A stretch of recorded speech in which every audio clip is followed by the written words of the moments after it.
that actually segues into what I wanted to ask you, Grace. We've seen just recently Millie Boyle. She was obviously an Aussie representative in rugby union.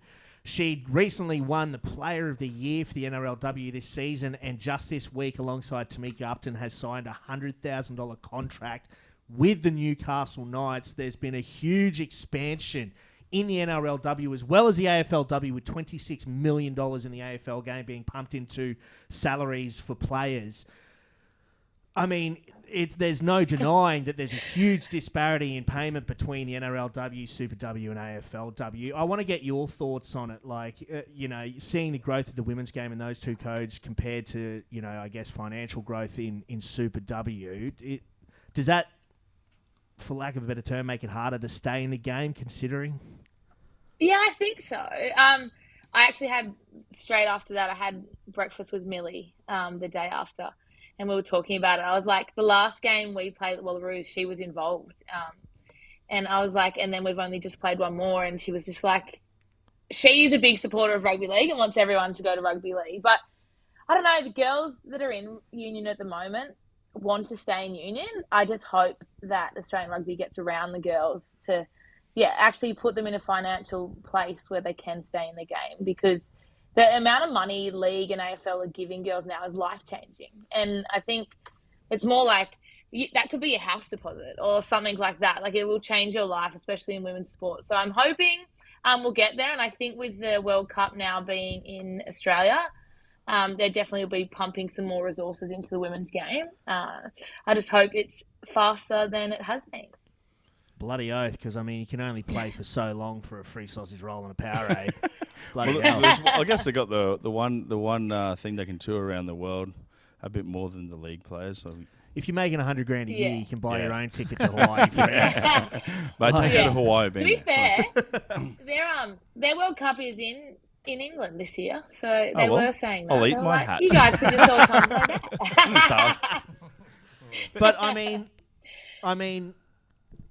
outside of that, we've seen players like Emma Tonegado go over to the game. Charlotte Kaslik and Elliot Green also went over.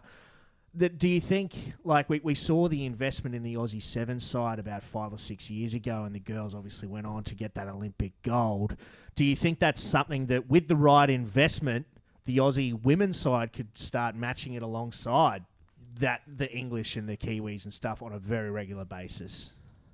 Yeah, definitely. I just think that, the investment has to be there. And the English Premier League right now, like, they're already, like, calling girls over here to come play with them next year. And for us girls, it's a massive opportunity to be able to stay in the game and go play overseas. It's huge. Like, we never thought we'd have that opportunity. So I definitely think a few girls will be playing in that English Premier League next year. But, I don't know. Like, I think it's just got to happen quickly, and it's got to happen from the top. And if we don't do it quickly, then I think we'll lose a lot of girls, which is not something we want to do.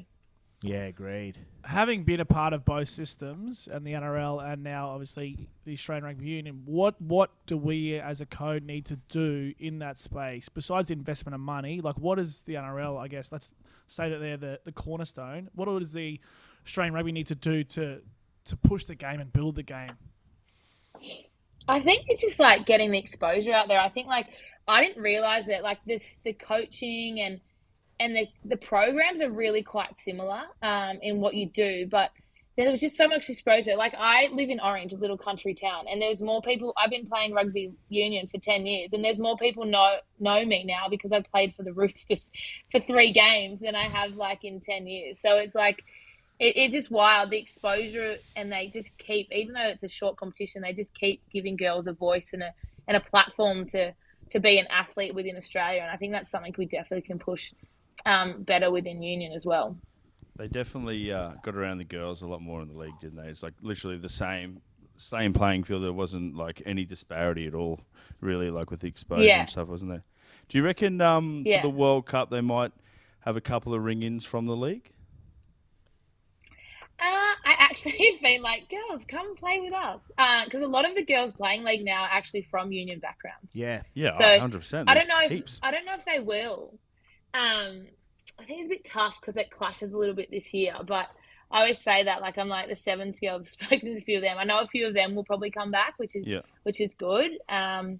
But yeah, I don't know if anyone will come for league, but I'm definitely open to it. Yeah, well, yeah, like Ivani Polides and Tonegato's and stuff. You could probably, you wouldn't say no, would you? If they came No, back to definitely Union, not. they're carving in league. Yeah, definitely. I don't know. I wouldn't say no to a lot of people, so we'll see. Me neither.